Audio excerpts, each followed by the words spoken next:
Ini adalah yang akan kita pelajari, yaitu pengertian bayi, kebutuhan zat gizi pada bayi, kemudian masalah gizi pada bayi, prinsip pemberian makan bayi. Jadi nanti kita akan kenalan nih dengan yang namanya MPASI, yaitu makanan pendamping ASI.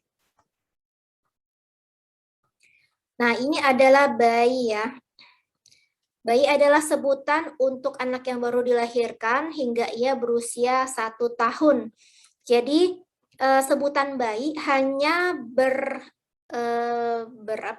hanya berlaku untuk anak yang baru dilahirkan hingga ia berusia 1 tahun.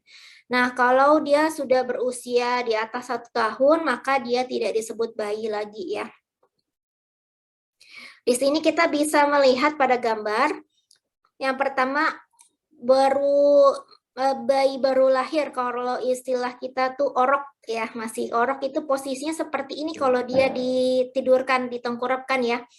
Dia masih menyerupai posisi dia ketika masih dalam kandungan.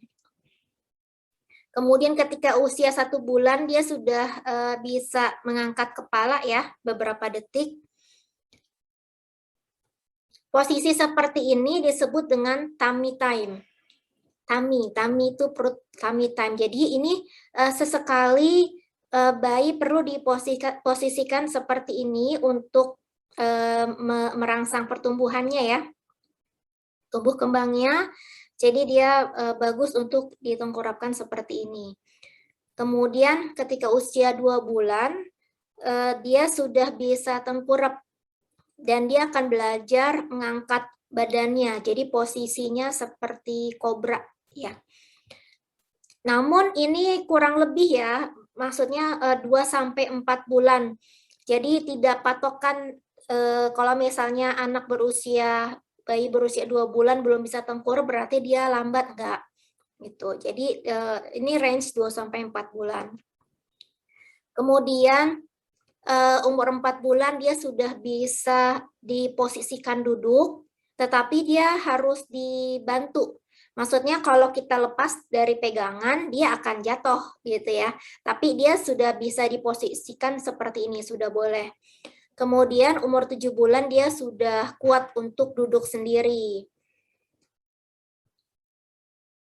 Ya, untuk di sini dia juga sudah bisa diduduk, tetapi belum bisa duduk sendiri, maksudnya belum bisa ke posisi duduk sendiri dari tiduran ke duduk gitu ya. Jadi masih bertahap. Kemudian berikutnya 9 bulan ya dia sudah mulai merembet gitu.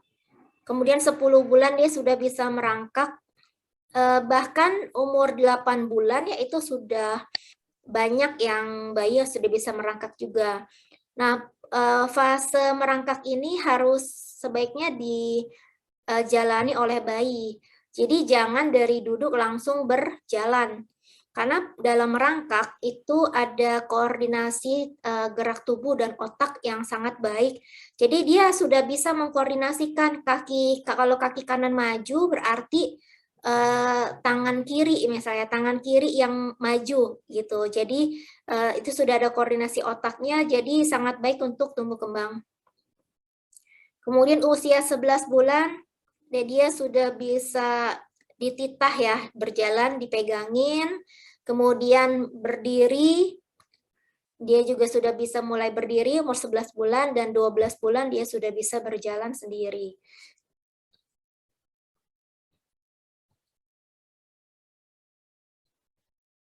Kemudian untuk perkembangan fisik, bayi yang jadi ketika bayi lahir itu pada awal hari-hari kelahirannya berat badannya akan menyusut 5-10%.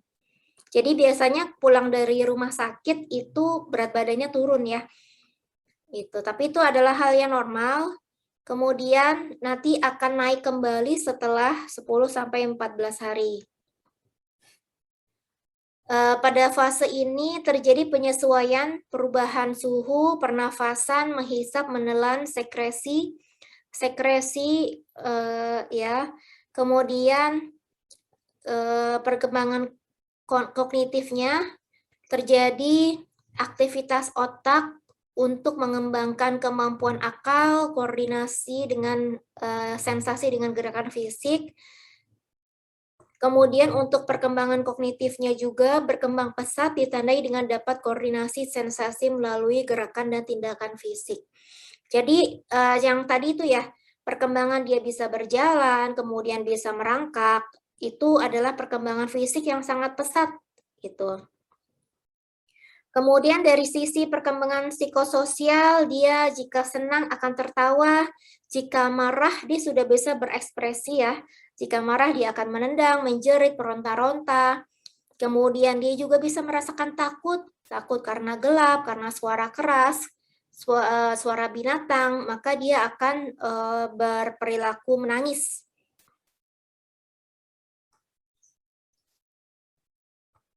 Nah, ini ASI untuk ibu dan bayi. Jadi kondisi ASI itu dipengaruhi oleh bayi dan ibunya, ya. Jika ibu dalam bergizi baik dan dapat memberikan ASI secara eksklusif, ASI akan dapat memenuhi seluruh kebutuhan zat gizi bayi di 6 bulan pertama kehidupannya. Jadi jangan khawatir, bayi tidak akan kekurangan makanan karena sudah Allah atur dalam 6 bulan pertama kehidupan bayi itu bisa dicukupi dengan ASI. Dengan catatan ibunya dalam keadaan sehat, kemudian mengonsumsi makanan yang cukup dan bergizi. Gitu ya, dengan syarat seperti itu. Jadi kalau ibunya langsung diet, maka akan berpengaruh ke ASI-nya. Gitu. Kemudian ASI merupakan satu-satunya makanan yang mengandung seluruh zat gizi secara lengkap. Jadi tidak ada satupun makanan di dalam dunia ini yang memiliki kandungan zat gizi lengkap seperti ASI. Contohnya misalnya pepaya. Pepaya itu tinggi kandungan vitamin A dan C ya. Tetapi dia tidak sangat rendah, mungkin bisa dibilang nyaris tidak ada kandungan proteinnya gitu ya. Itu pepaya. Kemudian beras itu tinggi kandungan vitamin B, tetapi tinggal vitamin C mungkin sangat kecil gitu, bahkan bisa dibilang tidak ada. Tetapi itu tidak berlaku untuk ASI. ASI itu ASI itu memiliki seluruh zat gizi yang dibutuhkan oleh bayi. Jadi tidak perlu tambahan lain selama 6 bulan pertama. Nah, ini ASI memiliki keuntungan untuk ibu dan bayi, yaitu yang pertama adanya ikatan antara ibu dan bayi, pilihan pemberian makanan mudah dan ekonomis, membantu menurunkan berat badan ibu yang meningkat selama kehamilan karena penggunaan energi difokuskan untuk memproduksi ASI. Ya, jadi kalau ibu menyusui itu makan banyak sah-sah saja dan tidak perlu khawatir gemuk. Karena ketika ibu makan banyak dan sering merasa lapar, itu sebagian besar energinya akan masuk untuk produksi ASI. Itu beda halnya dengan ibu yang tidak menyusui, maka tidak ada alasan untuk makan banyak kalau bukan ibu menyusui. Kalau ibu menyusui boleh gitu ya. Karena sekali menyusui itu bisa menghabiskan kalori seperti kita berenang 500 meter bolak-balik ya. Itu kalau berenang kan capek ya. Nah, itu setara dengan menyusui sekali menyusui gitu. Jadi terbayangkan betapa besar energi yang dikeluarkan untuk menyusui, tapi kita nggak ngerasa capek. Kalau maksudnya nggak capek ngos-ngosan gimana ya, paling capek pegal duduknya gitu ya. Tapi tidak capek ngos-ngosan seperti kita olahraga itu badan pada pegel, nggak seperti itu. Tapi energi yang keluar besar sehingga menyusui ini bisa menjadi proses penurunan berat badan untuk ibu bayi gitu. Tentunya perlu apa ya? Tentunya perlu diperhatikan seperti kalau memang tidak ingin gemuk, misalnya ibu menyusui tidak ingin gemuk, bisa sekalian diet ya.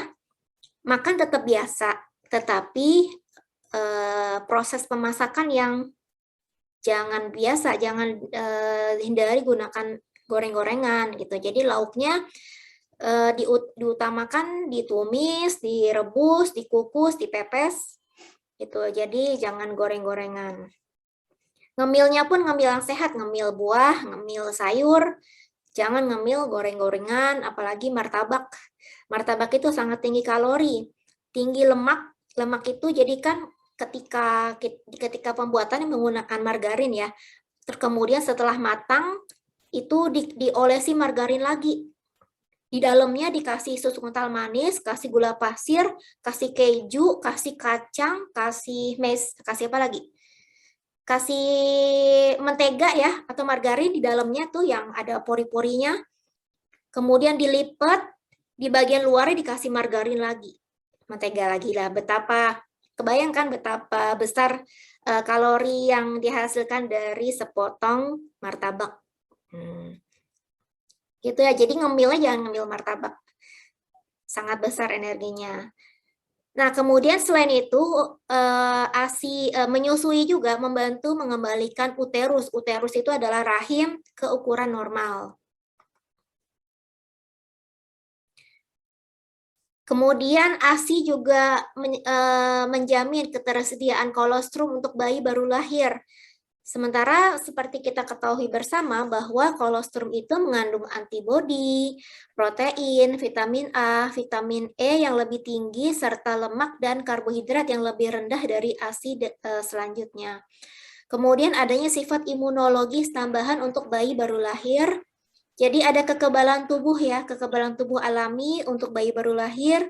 Dan juga ASI itu mudah dicerna oleh bayi, sehingga proses pencernaannya terjadi lebih cepat dibandingkan dengan susu formula. Jadi jangan heran, untuk bayi yang ASI eksklusif itu sehari bisa 10 kali BAB. Bisa 5 kali BAB, itu adalah normal. Sementara untuk bayi yang susu formula itu sekali saja BAB-nya. Kalau lebih dari 3 kali itu bahkan lebih dari 4 kali itu maka sebut diare kalau untuk susu formula. Tetapi kalau untuk bayi yang ASI eksklusif mau BAB 10 kali itu tidak masalah. Nah, kemudian ini ada form milk dan hin milk. Jadi form milk itu adalah ASI yang nah ini ada penjelasannya ya. Jadi bisa dilihat di sini ya. Ini form milk, airnya ASI, ini adalah ASI ya.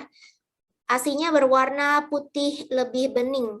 Sementara hin milk itu warnanya cenderung kekuningan dan lebih pekat karena dia tinggi lemak. Sementara form milk ini dia tinggi air.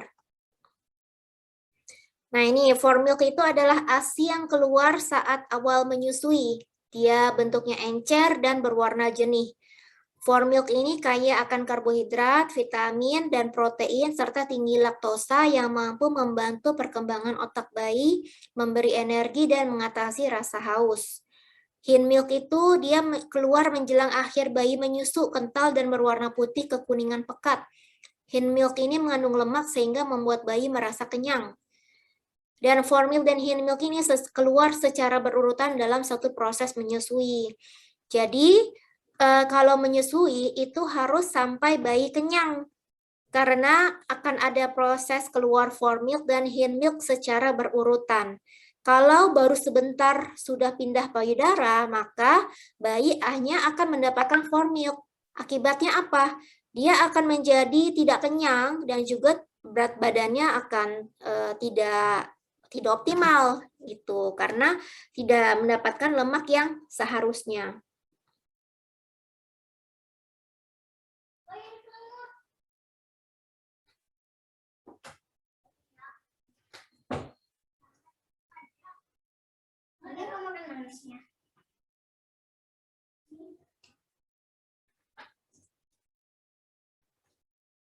Oke.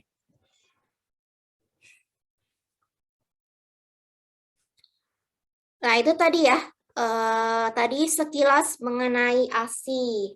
Sekarang kita lihat kebutuhan zat gizi pada bayi. Ada energi, ada protein, ada asam lemak, kemudian ada zat besi, zinc, dan vitamin C.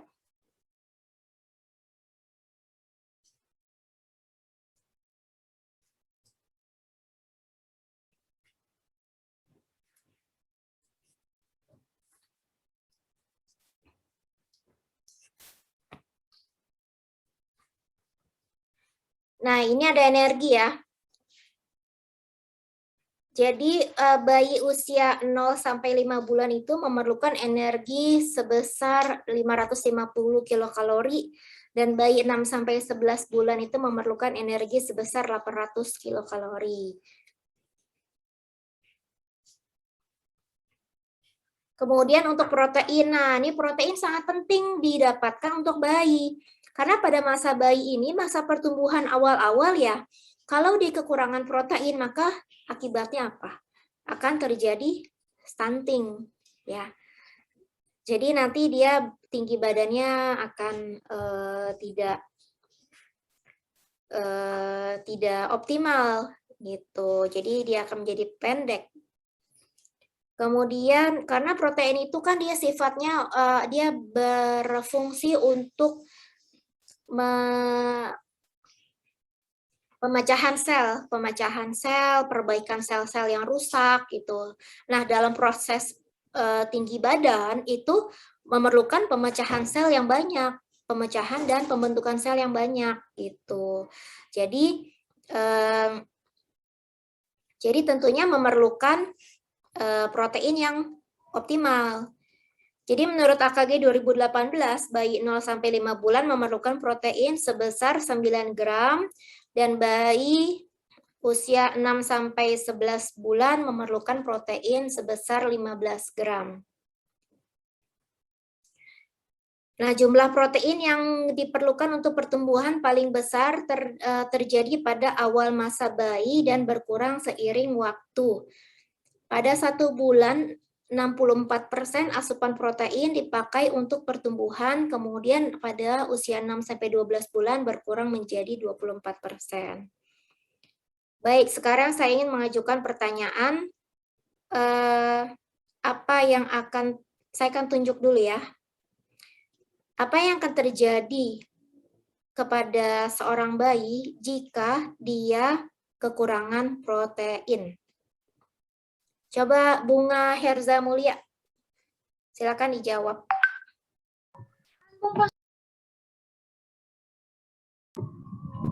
Itu Bu, kalau kekurangan protein itu jatuhnya ke kek ya Bu? Tadi udah saya sebutkan. Tadi dengerin nggak? Ya, KEP Bu, kurang energi protein.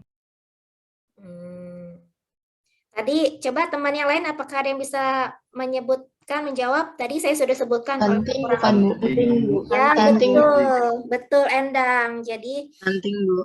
Ya, kalau kekurangan protein bisa terjadi stunting. Kalau kek itu sesuai namanya, kek kurang energi kronis, berarti dia kekurangan energi.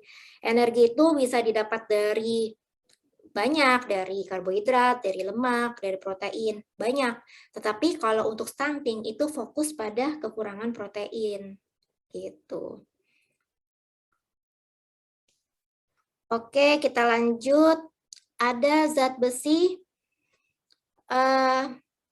Jadi pada bayi sehat cukup bulan dan berat lahir normal mendapatkan zat besi yang cukup dari ASI selama 6 bulan pertama kehidupannya. Selanjutnya memerlukan tambahan dari makanan pendamping ASI yang kaya besi. Jadi selama 6 bulan pertama itu bayi sudah tercukupi zat besinya dari ibunya. Jadi makanya ibunya tetap harus meminum suplemen zat besi. Karena kebutuhan zat besi itu, zat besi pada bayi bergantung pada asupan dari ibunya. Gitu, melalui ASI. Jadi kalau ibunya kekurangan, maka nanti bayinya juga ikut kekurangan. Bahkan Bisa jadi anaknya, bayinya akan tercukupi ya, tetapi ibunya akan kekurangan, jadi ibunya akan mengalami anemia. Jadi ibunya akan menjadi lemah gitu. Nah, ini di sini disebutkan ada zat-zat yang bisa menghambat proses absorpsi dari zat besi, yaitu kandungan fitat, polifenol, serta serat makanan yang menghambat absorpsi mikronutrien.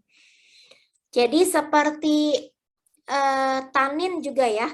Jadi kalau untuk zat tanin itu ada pada teh. Dia itu bisa menghambat apa ya, proses absorpsi dari zat besi. Jadi seperti yang saya sampaikan dari dulu-dulu ya, mungkin kakak kelas kalian atau siapapun. Jadi saya menyarankan kalau kalian makan besar itu kan makan nasi plus lauk pauk ya. Apalagi nanti untuk ibu hamil menyusui sangat rentan akan kekurangan zat besi. Jadi jangan makan besar sambil minum teh. Jadi tidak berlaku tuh. Apapun makanannya, minumnya teh nip gitu ya. Jadi itu tidak berlaku kalau untuk ahli gizi ya. Apapun makanannya, minumnya air putih. Kalau mau minum teh, boleh saja, tetapi tidak dibarengi dengan makan besar. Bisa dibarengi dengan cemilan, boleh misalnya sore-sore atau pagi-pagi gitu ya, di waktu cemilan, tetapi tidak dimakan besar, karena dia bisa menghambat penyerapan zat besi, gitu. Apalagi untuk ibu, nah untuk bayi juga ya. Jadi dulu waktu saya pernah megang posyandu ya. Jadi ada sebuah program gizi. Dulu saya pernah kerja di NGO, non-government organizational. Jadi tugas saya adalah menjalankan program gizi. Waktu itu menangani gizi kurang dan gizi buruk di sebuah wilayah gitu ya. Jadi berkoordinasi dengan posyandu. Nah, ada salah satu balita bayi ya, balita gitu ya. Itu nggak suka minum air putih dan juga nggak suka minum susu, tetapi sukanya minum air teh manis gitu. Jadi apapun makannya dia minumnya pasti minum teh manis, dan itu minumnya di dot gitu. Akibatnya apa? Dia tumbuh menjadi anak yang kurang gizi kurang gitu. Akhirnya dilakukan pendekatan. Waktu itu yang mengasuh adalah neneknya karena ibunya bekerja. Jadi anak itu diasuh oleh neneknya. Neneknya suka minum teh. Jadi anaknya itu, cucunya itu ikut-ikutan seperti neneknya minum teh. Maunya teh terus. Akhirnya diberikan pendekatan dan pengetahuan sehingga bisa tuh bayi itu ya, anak umur setahunan lah ya, itu diberi susu, akhirnya dia suka susu, dia suka air putih, sehingga teh bisa ditinggalkan. Dan alhamdulillah berat badannya bisa naik, dan dia status gizinya membaik, tidak menjadi gizi kurang lagi. Gitu ya. Jadi sangat penting ya. Jadi kalau bisa anak bayi jangan dikasih teh ya, karena kalau dia ngerasa teh itu enak, maka dia akan mau minum itu terus, jadi jangan dikenalin. Kita kenalkan air putih saja dan ASI. Gitu. Kemudian zinc, kebutuhan zinc usia 0 sampai 6 bulan tercukupi oleh ASI saja. Namun usia di atas itu sudah tidak mencukupi lagi. Gitu. Jadi rata-rata memang kebutuhan zat gizi bayi itu sudah tidak tercukupi jika dia usianya di atas 6 bulan. Kekurangan zinc itu bisa menyebabkan tumbuh kembang yang buruk dan juga diare. Kemudian pada AKG 2018, bayi usia 0 sampai 5 bulan memerlukan, oh ini protein ya, salah saya. Harusnya zinc. Oke, kita lewatkan saja. Nah, ini ada vitamin D. Pajanan sinar matahari menyediakan vitamin D yang cukup untuk ibu dan bayi yang mendapatkan ASI. Asupan vitamin D yang cukup pada ibu menyusui akan berakibat langsung pada kandungan vitamin D pada ASI. Asupan vitamin D harian 400 international unit per hari untuk semua bayi. Jadi ibu menyusui juga perlu berjemur ya. Jadi kan kalau kita baru punya bayi, kalau kalian melihat bayi yang baru lahir ya, tetangga kalian itu atau kakak kalian, itu biasanya dijemur agar mendapatkan vitamin D. Nah, itu ibunya juga sekalian berjemur agar ASI-nya mengandung vitamin D yang cukup gitu.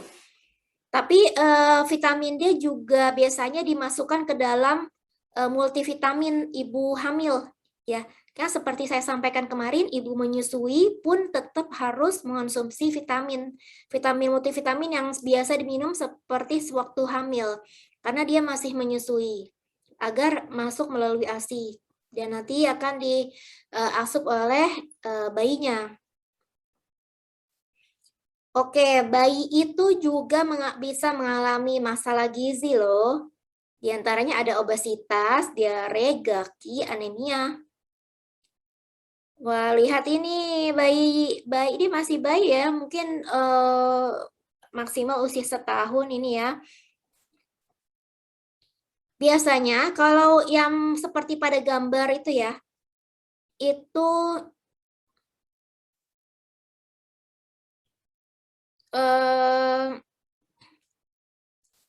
dia tidak diberikan ASI eksklusif. Jadi kalau untuk bayi yang berlipat-lipat seperti ini, biasanya dia diberikan susu formula.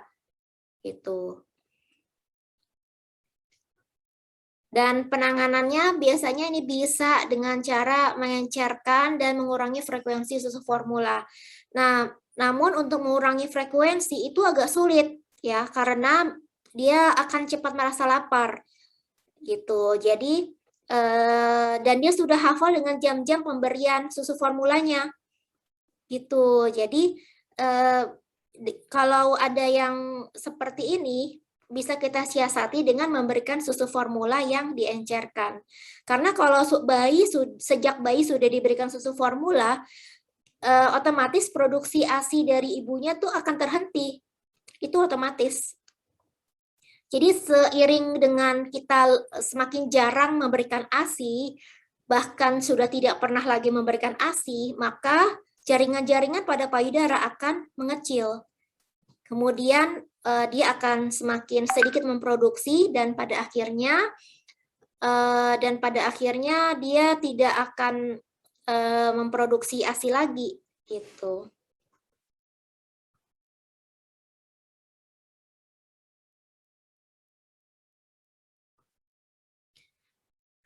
Nah, kemudian ada masalah gizi diare.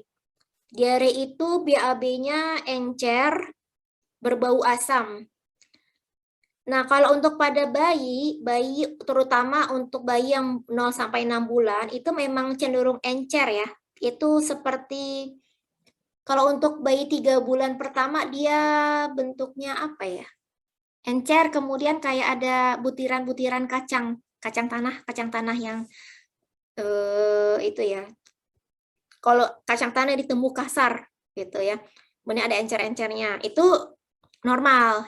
Tetapi jika dia dan dia kalau ASI eksklusif dia normal. Tetapi jika dia sudah makan, itu sehari cukup sekali saja BAB-nya dan bentuknya lebih padat. Seperti selai kacang tanah, misalnya nggak boleh nyebut merek ya. Misalnya selai kacang tanah itu yang ada di supermarket ya. Itu seperti itu kalau sudah MPASI. Lebih padat. Dan kalau sudah MPASI, BAB-nya sehari cukup sekali. Kalau lebih dari 4 kali, maka dia diare. Lebih dari 4 kali, encer, dan berbau asam. Tetapi kalau untuk ASI eksklusif itu tidak ya. Lebih dari 4 kali masih boleh. Bentuknya pun memang encer dan baunya tidak asam sih. Penyebabnya infeksi saluran cerna, dampaknya dehidrasi, kematian. Penanganannya diberi cairan elektrolit agar tidak dehidrasi, laktobe untuk menumbuhkan bakteri baik di saluran pencernaan dan zinc untuk mempertahankan zat gizi dalam tubuh. Nah, ini kemudian ada GAKI, yaitu gangguan akibat kekurangan yodium. Penyebab kurangnya asupan yodium, tinggi asupan makanan goitrogenik. Makanan goitrogenik itu dia adalah makanan yang menghambat penyerapan iodium. Contohnya yaitu kol. Kol-kolan ya, kol. Sayur kol gitu ya. Ada ya, jadi kol itu dia tidak baik kalau kita konsumsi dalam jumlah yang terlalu banyak karena dia sifatnya goitrogenik, dia menghambat penyerapan iodium. Dampaknya apa? IQ di bawah rata-rata, terjadi gondok. Gondoknya lehernya kayak gitu ya. Sering tersedak, lidah besar, wajah bengkak, kontraksi otot yang buruk. Pencegahannya yaitu kurangi asupan makanan goitrogenik, singkong, kubis, kembang kol, kemudian gunakan garam yang beriodium. Kemudian ada masalah gizi anemia. Penyebabnya yaitu terjadi BBLR, prematur, lahir kembar, ASI eksklusif tanpa suplementasi besi, zat besi, susu formula rendah besi, pertumbuhan cepat dan anemia selama kehamilan, alergi protein susu sapi.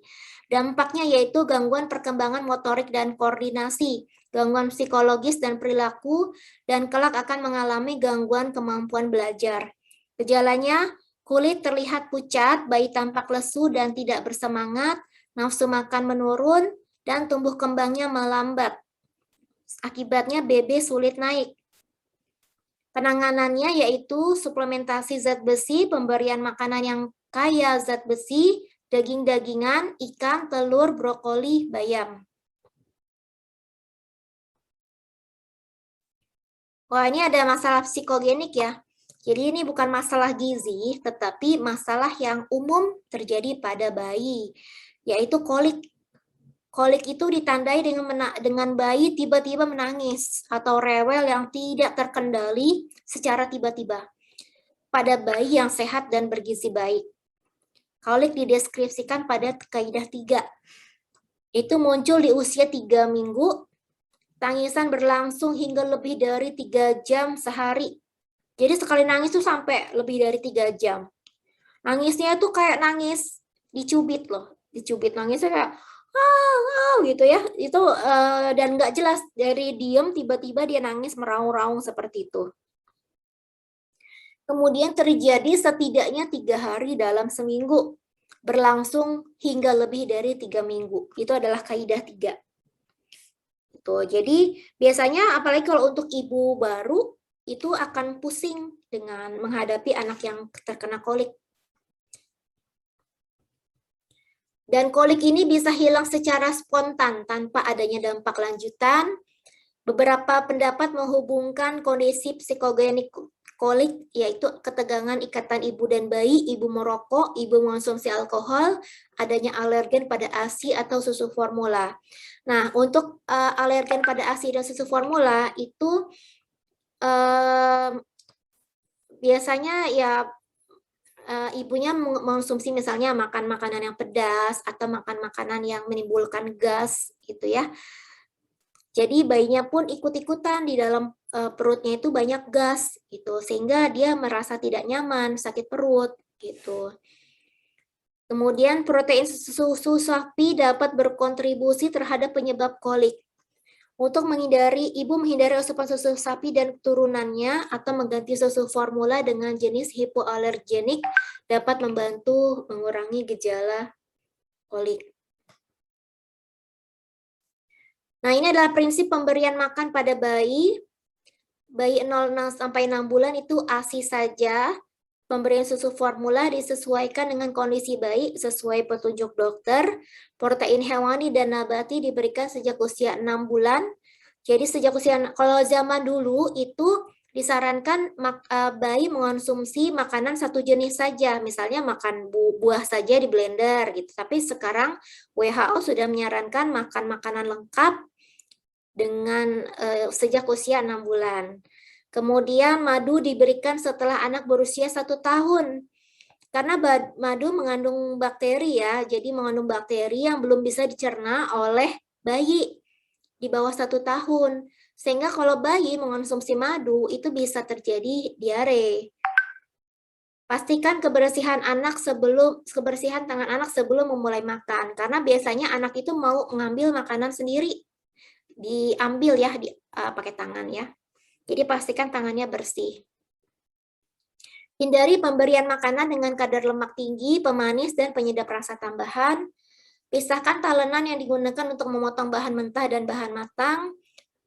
Perhatikan kebersihan tangan dan peralatan dalam mempersiapkan MPASI. Minyak, mentega, atau santan dapat digunakan sebagai penambah kalori. Telur, daging, dan ikan diberikan dalam keadaan benar-benar matang. Jadi jangan pakai telur setengah matang ya, karena ada bakteri yang belum bisa cerna oleh bayi. Kemudian minyak, mentega, santan boleh. Jadi MPASI boleh pakai santan. Nanti pun ketika sudah matang boleh juga dikasih minyak. Gitu. Jadi kalau pemberian minyak pada bayi itu setelah makanan matang. Jadi ketika akan diberikan kepada bayi diberikan dalam MPASI-nya diberikan minyak. Nah, ini adalah pedoman pemberian makanan bayi ya. 6-9 bulan bayi dapat memindahkan perkembangannya ya. Bayi dapat memindahkan makanan dari satu sisi mulut ke sisi lainnya. Gigi depan bayi mulai tumbuh. Kemudian bayi dapat menelan makanan dengan tekstur yang lebih kental. Tekstur MPASI yaitu saring lumat. Jadi kalau untuk bayi usia 6 bulan itu makanannya di blender dulu ya. Bisa di blender kemudian atau bikin bubur ya. Kemudian sebelum disajikan harus disaring dulu. Jadi yang kita berikan adalah makanan yang sudah disaring. Kemudian seiring dengan berjalannya waktu, misalnya usia 8 bulan itu boleh tidak disaring lagi, yaitu di blender saja. Karena kalau di blender kan masih ada tekstur kasar-kasarnya ya. Kemudian frekuensi MPASI 2-3 kali makan besar dan 1-2 kali makan selingan. Banyaknya MPASI per porsi yaitu 3 sendok makan hingga setengah mangkuk ukuran 250 ml. Nah, ini 9-12 bulan. Bayi bisa merapatkan bibir ketika disuapi anak untuk membersihkan sisa makanan di sendok. Bayi dapat menggigit makanan dengan tekstur lebih keras sejalan dengan tumbuhnya gigi. Teksturnya yaitu cincang halus, cincang kasar, dan bentuk makanan dapat digenggam. Jadi buat cemilan bisa misalnya wortel direbus itu bisa nanti dia akan gigit-gigit. Karena usia 9 bulan ke atas itu sudah tumbuh gigi dan gusinya pun kalau mau tumbuh gigi gusinya tuh terasa gatal-gatal mereka. Jadi suka gigit-gigit titering gitu ya. Titer. Bukan titering itu WiFi ya. Frekuensi MPASI-nya sama ya. Dan banyaknya MPASI itu setengah mangkuk ukuran 250 ml.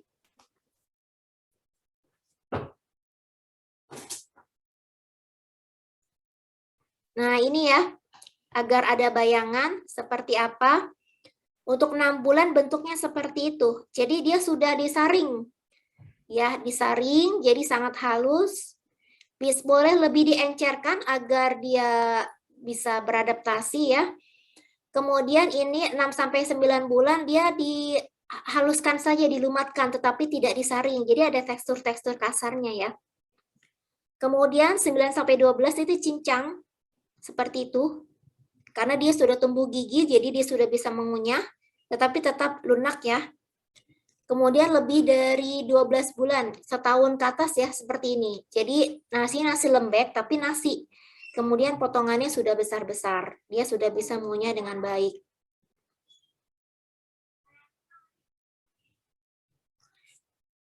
Nah, ini adalah pedoman pemberian makan pada bayi, yaitu perilaku pemberian makan yang mendukung pertumbuhan dan perkembangan normal.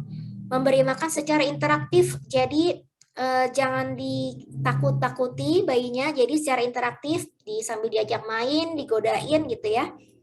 Kemudian memilih makanan yang sesuai dengan keterampilan motorik dan rasa yang disukai anak.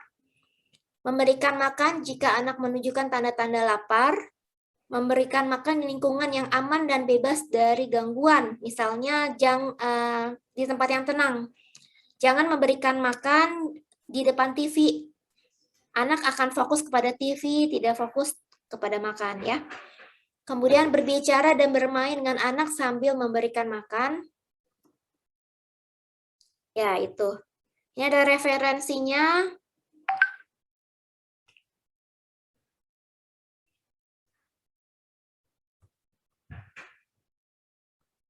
Nah, ini ada diskusi kelompok ya.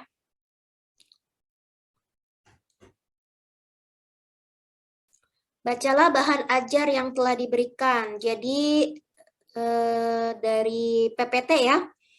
Kemudian diskusikan pertanyaan berikut ini. Setiap kelompok mencari 2 bayi di sekitar tempat tinggal yang berusia sama, 1 bayi yang diberi ASI eksklusif, dan 1 lagi bayi yang tidak diberi ASI eksklusif. Kemudian diskusikan dan catat apakah ada perbedaan status gizi di antara keduanya. Jika ada, gali informasi apa alasannya, dan jika tidak ada, gali informasi apa alasannya. Kelompok, kalian belum dibikin kelompok ya? Belum, Ibu. Belum. Oke, kalau gitu